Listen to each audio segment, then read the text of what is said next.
Now, WJZ's Purple Connection, brought to you by LifeBridge Health. This is Purple Connection. I'm Alex Glaze. A big win for the Ravens on Saturday against the Packers, and then a Browns win against Pittsburgh has just resurged this Ravens team and given new life to them as they now move on to Week 18 with a shot at making it to the postseason. Joining me tonight, we have Tim Barbalis of 105.7 The Fan, and we have Gianna Hahn of the Baltimore Banner joining as well. And guys, as we now are potentially talking about the Ravens making it to the postseason, believe it or not, how are we feeling heading into Week 18? Well, look, on the show last week, I said the Ravens were done, pack it up. The show we were doing this week, I thought it was going to be for a meaningless game in Pittsburgh, but shame on me for thinking that, because the AFC North has just been so crazy this year. For the Ravens to go into Green Bay and score all of those points, only punt once, and then for the Browns to get it done when it looked just inevitable that the Steelers, they're going to get that game-winning touchdown, for them to hold on. It's going to be an exciting week in Baltimore and Pittsburgh. Yeah, Gianna, we're talking about, this Steelers game now meaning something. The Ravens did their part on Saturday. Sunday, this entire city turned into Browns fans. I know you were at the game on Saturday. When you came back here, were you out and about? Did you get the sense that everyone was pulling for the Browns here? No, I had a 5 a.m. flight back, so I went straight to sleep once I got back and woke up pretty much in time for the Pittsburgh game, which I did watch with my dad, so I know he was definitely pulling for the Browns. Although he does have kind of the feeling that I think a lot of other Browns fans around me do, that they're a little worried making the playoffs will hide or put a bandage over some of the issues that this team has had and things won't get fixed. I will say, shout out to my dad. He's not on the fire Harbaugh bandwagon. He's not opposed to it, but he's not one of the people that's like in the comments shouting for his job. But it was certainly, I think my feelings on this team have changed completely. I shouldn't say on the team, but the outlook for them, because I really thought that they were going to win in Green Bay, and it just wasn't going to matter because the Steelers were going to get it done. Not because I thought the Steelers could get it done, but because that's just like how the season feels like it's going. But certainly, I think that Green Bay win gave them a lot of steam, and I think that they can take this game against Pittsburgh, especially with all the guys missing. Absolutely, and John Harbaugh talked about it today, the watch party he had at his house with some players and the coaching staff watching that Browns game, and just that emotion that they were all feeling was like a shot in the arm, when they realized that Week 18 was going to mean something. This matchup between the Steelers, which, is one of the most storied rivalries in all of sports, we don't need to go too much into that, but this actually is going to be historic even for this rivalry, because this is going to be a winner-take-all game where the winner is going to win the division and the loser's season is done. This is the first time that this scenario has happened in Week 18, the final week of the regular season, and John Harbaugh talked about just how special it is to be a part of this moment.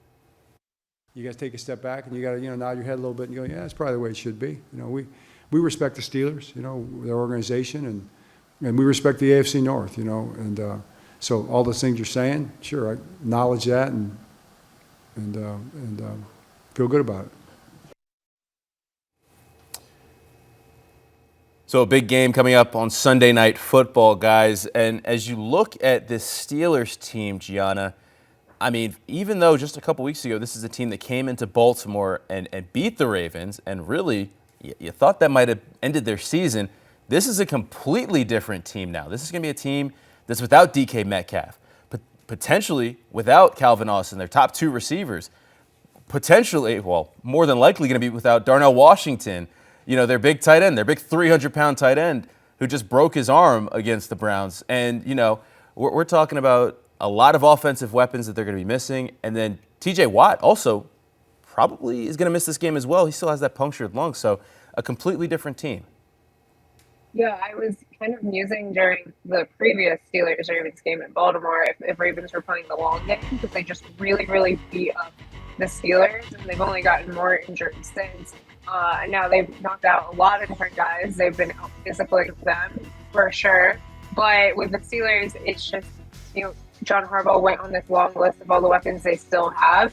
And I guess that's true, but when you don't have DK Metcalf stretching the field, and then you also don't have Calvin Austin, and then you also don't have Darnell Washington, it just makes us a really one-dimensional team. And I think that this Ravens defense, the weakness right now is the pass game, and they don't have those guys in the pass game. So it's going to be their run game against the area that the Ravens defense is stronger at. So it definitely makes this a much more winnable game because of that. Yeah, and Tim, we just had that list up on the screen there.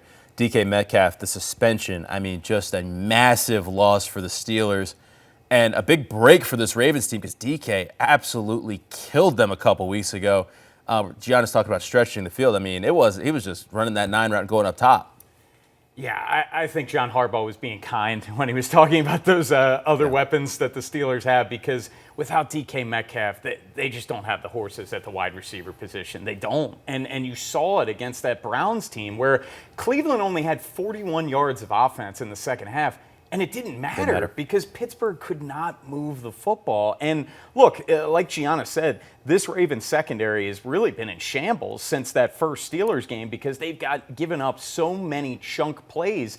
But losing that deep threat that DK Metcalf provides is massive. But this Ravens pass rush has to be a lot better than it was in that first matchup. Absolutely. And on the other side of the ball, of course, there is the big question that everyone's going to be wondering for the rest of the week now. Who's going to be playing quarterback for the Ravens? Is it going to be Lamar Jackson? Is it going to be Tyler Huntley? Gianna, you were in Green Bay. You saw firsthand what Tyler Huntley was able to do. He was in complete command of the Ravens offense, didn't make any mistakes, kept the offense on schedule, and I was impressed with just how he managed the game in Green Bay in that moment, season on the line. I mean, this is his second start of the season, picked up his second win against a playoff team. I mean, we're talking about a win against a Bears team that was fighting for a 1 seed up until last night, and a Packers team that is one of the better teams in the NFL. So some 2 impressive wins for Tyler Huntley. And I think that if you have to turn to Huntley over Lamar, you got to have a lot of confidence in that guy. Yeah, I mean, I'm not saying that I would prefer a healthy Tyler Huntley over a healthy Lamar, but over a beat-up Lamar who's not at his best, I mean, it might be the better option. However, they did say Lamar has taken a lot of improvements over the last week, and I know joking around the locker room is a far cry from taking hits on a football field, but even just that, Lamar seemed like he was moving better. He seemed in better spirits this week than the last time that we saw him after that back contusion. So I think there will be a real question if Lamar can play. He indicated that he will be around this week, so it's not going to be 3 straight. Do not see him in the locker room, do not see him on the field. But I don't know if it's a question of if he can play versus like how well he can play because he's been so beat up on top of this back contusion. But you're going to have a real dilemma because if he does play and they lose, that looks really bad. But if he doesn't play and they lose, and then the narrative becomes, oh, like he didn't fight hard enough to get back. So it is more of a question than you would think it would be when you're talking about Lamar Jackson versus a backup. Yeah, it's going to be a huge talking point all week long about Lamar Jackson and his availability. But John Harbaugh said it. If Lamar's cleared, he's going to start, which is obvious. But the Tyler Huntley of it all, I think he has played some of the best football of his career this year. But with that being said, I think you hit it perfect, Alex. He's a game manager. He was 16 of 20 passing for a little over 100 yards. Tyler Huntley is not going to push the ball downfield. But what was so great about that game in Green Bay, the Ravens had 14 third down attempts. 10 of the 14 were 3rd and 5 or less. So he was able to really keep this offense on schedule. Him and, of course, Derrick Henry running for 200-plus yards. Yeah, Tim, you just kind of led right into what I was going to say next. Doesn't even matter who plays quarterback because I think that Ravens fans have been kind of hoping that this was what the offense would look like all season, but for whatever reason, Todd Monken and John Harbaugh, they just figured out, maybe we could just hand it to 22, 35 times and make teams stop it. It worked in Green Bay. Do you think that's a formula that could work in Pittsburgh? Well, they used Derrick Henry a lot in that first matchup. He had 25 carries. He didn't have a great yards per carry. It was less than 4 yards, but I think this is going to be an ugly football game in Pittsburgh, and it typically is when the Ravens face the Steelers. You're not playing a team that you're going to have to win a shootout against. So I think Derrick Henry having a lot of volume, keeping the Ravens defense on the sideline, I think would be huge for them. Gianna, is it just as simple as hand it to 22? Is that the key to all of this? I would love to say so, but it is a lot less simple than that because it also comes down to the line. And I do think you see some more improvement from them in the past few weeks. And certainly both Derek and Tyler Linderbaum said that's part of what it was, that they were playing a lot more physical, more consistently. So if they're creating some space for him and can get him moving, then yeah, but there certainly have been some games this season where they just are like stonewalling Derek because he needs a few steps to really get going. That's where he's at his most dangerous, is when he's got that momentum behind his big frame. But I definitely don't want to see them going away from him on critical downs like they have in the past, in the very recent history. Don't get me started on the running back rotation. We could be here all night. All right, we're going to take a quick break. When we come back, we're playing What's the Word? You're watching Purple Connection. The Purple Connection, brought to you by LifeBridge Health. This is the Purple Connection, brought to you by LifeBridge Health. And welcome back to Purple Connection. It is time for What's the Word? I'm going to throw out a phrase and you guys fill in the blank. All right, let's start with this one. Lamar Jackson, who obviously has been out dealing with injuries all season long. It's been kind of the theme of the season. But Lamar Jackson's 2025 season has been what? Tim, I'll start with you. Polarizing, and his whole career has been polarizing. Going back to him entering the draft, should he play wide receiver? Should he play running back? Look, Lamar got off to a hot start the first couple of games, then he got hurt, and then since he came back from the hamstring injury, he's in the toughest stretch of his career. And now all week long, whether he plays and struggles or if he doesn't play, and then people are going to question, well, come on, the season's on the line, you should be out there. It's always polarizing when you talk about Lamar Jackson. Gianna?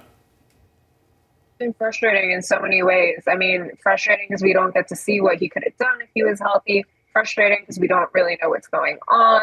Frustrating for so many elements of like this team isn't doing well, as Tim said, should he or shouldn't he? So you would like to see what he could have done after those should have been two MVP seasons. And he's just been limited in so many different ways, and we just really don't know the extent of how much or what it truly is. I'm going to say confusing for a lot of the reasons that you just said, Gianna, but also when you factor in that when he has been out there, he just hasn't looked the same. And then the messaging that we're getting, it's all good. Lamar's fine. Lamar's healthy. Then what's the problem? So I'm confused because this is not the same Lamar Jackson that we've seen over the past couple of years. In a lot of ways, it's looked like he's taken a step back in many ways, making some mistakes, with ball security and having a lot of things happen that we just haven't seen in a couple of years here with Lamar. So confusing is my word. All right, as we now move on to Week 18, I'm going to have you guys fill in the blank with this. I am most concerned about what? We're talking about a position group here when it comes to the Ravens going into Pittsburgh. Gianna, you start. I think the secondary, we saw so much improvement, and so I really had a lot of hope for that position. Loki Gilman came in and things seemed to settle down. They've got great players, and Kyle Hamilton, Nate Wiggins have been on the ups. Marlon Humphrey maybe has lost a step, but he finds his way to the ball. And then they've just been torn apart in two straight weeks by one really good quarterback, but one backup quarterback. And so, the whole question was, how good were they truly when it came to facing better than average quarterbacks? And I guess now we're seeing it, and it's been disappointing. Yeah, Gianna nailed it. It's the secondary for me, which is pretty shocking if we were asked this question back in August, because everyone's saying this is going to be the best secondary in all of football. But it's been since that Steelers game. They've gotten beaten over the top repeatedly. Malik Willis on Saturday, he was 6 of 7 on 20-plus air yard passes. So it was bombs away, and Nate Wiggins, he was really getting picked on. Marlon Humphrey has been getting picked on a lot this year as well. The secondary's really been struggling. I'm going to say the pass rush, guys. I mean, we've been talking about it all year, just finding that consistent pass rush. It just hasn't been there. They went out and got Draymond Jones, who's been fine. Tavius Robinson went down. He's come back and he's been nice. But they struggled to get to Malik Willis, only 1 sack in Green Bay. That's just not going to cut it if this is going to be a team that's going to make it to the playoffs and then hope to have any success in the playoffs. You're talking about having to face a C.J. Stroud, a Josh Allen, those type of a Trevor Lawrence, a Bo Nix, guys that are elusive in the pocket and can extend plays. You're going to need your pass rush to get there and pressure those guys. I haven't seen that pass rush all year, so as we head into Week 18, I'm concerned about that group. All right, and last one, simple. Who's going to get it done on Sunday? Tim? I'm going to go with the Ravens, and I think the DK Metcalf suspension is a big reason why. Calvin Austin possibly not being ready, and then, of course, Darnell Washington being out as well. I just think this is a very, very limited Steelers offense that had a great day at M&T a few weeks back, but a lot of that was because of DK Metcalf just really torching this secondary. Him not being there, I think, is a big, big loss for that team, and I think this Ravens team can do enough to get the win in Pittsburgh. Gianna? I'll say Ravens as well. I think I was on here a few weeks ago saying I was switching from prove me right to prove me wrong. Well, they kind of proved me right with the Packers game, but even more importantly, as you mentioned, this is a completely different Steelers game. Or a Steelers team. It's just not a full strength. It's kind of like the Ravens at the beginning of the season when you're trying to decide, like, is it really their fault when they have all their starters missing? Because there's only so much you can do. And that's kind of how I feel about the Steelers. There's only so much you can do when you don't have any receivers at all. One thing about me, I hate being wrong more than I like being right. I'm going to go with the Ravens for every reason that you guys just said. I just think that this Steelers team is not at full strength.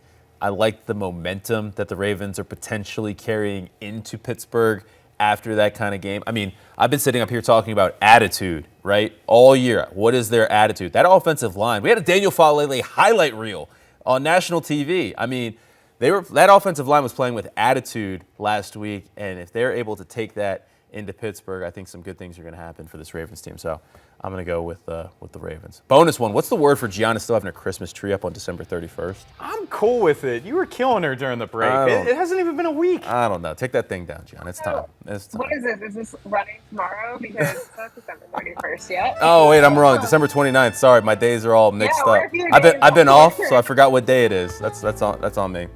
All right, we're going to take a quick break. When we come back, we are going to check in with what is going on around the league. A lot of playoff scenarios at play as we head into Week 18.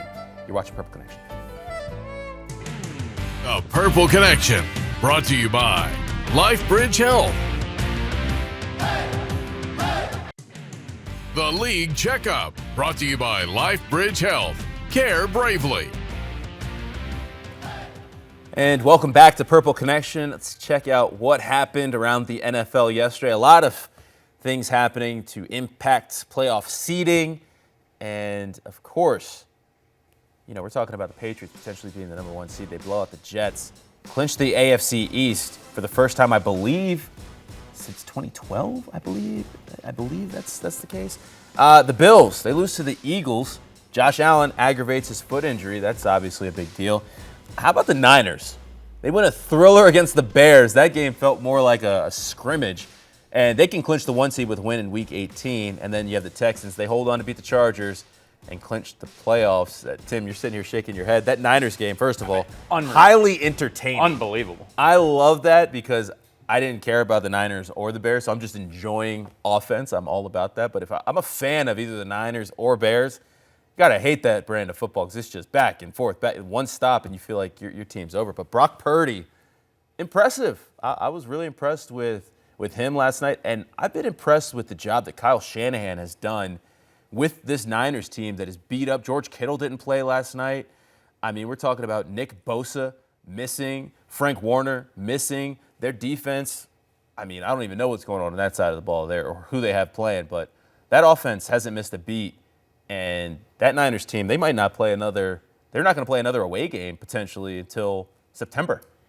There are so many deserving candidates for NFL Coach of the Year. It's Shanahan. If the 49ers get the one seed, it has to be Kyle Shanahan.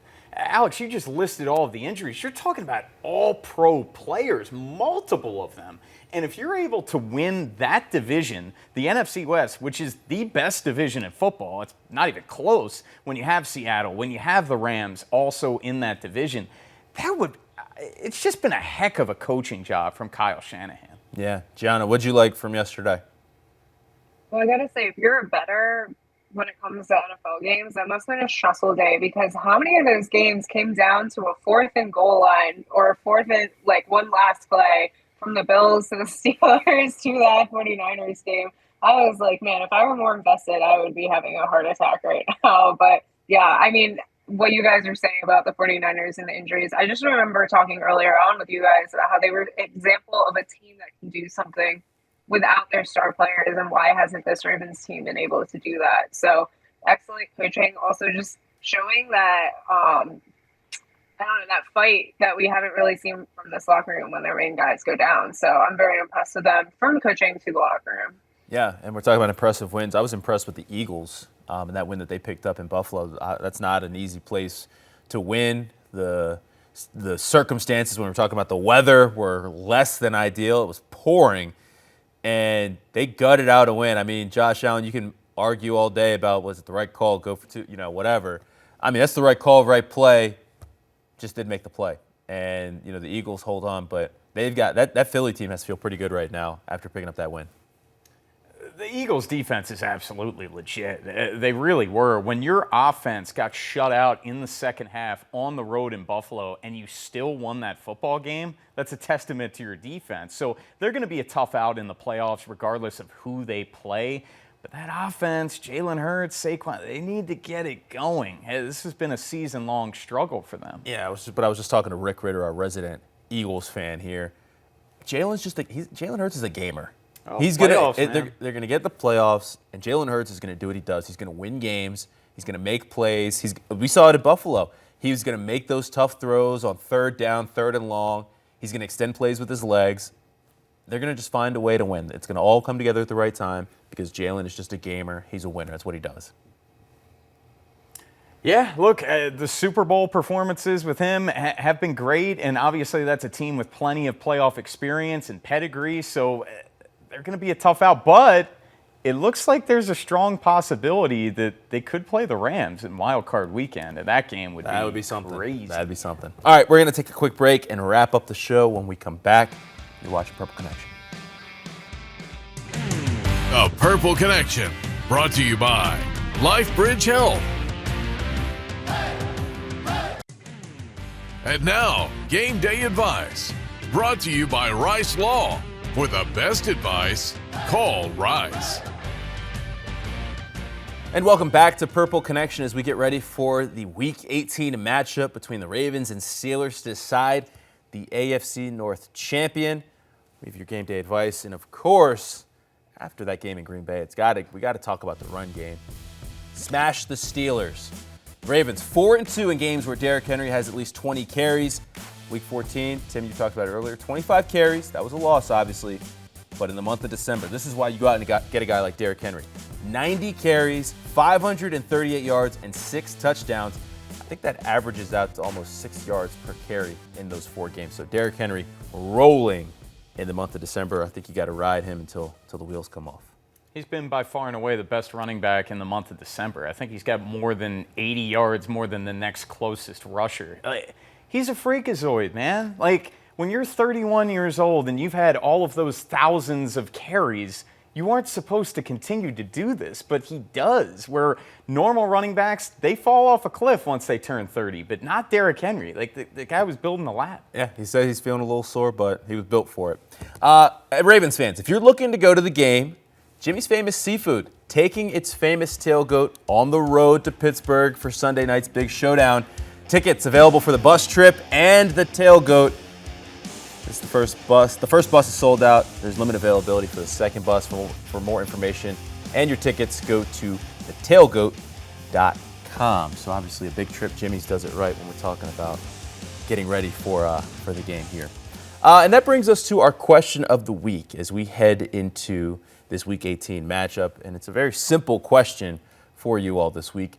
How confident are you heading into Sunday's game against the Steelers? We have less than a minute. Tim, I'll start with you. How confident are you? Well, I think they will win. I cannot say that I am supremely confident that they will win this football game. You don't know if Lamar Jackson's going to be playing at all, but I do think they'll get it done. I am a little confident. Gianna, we have 15 seconds.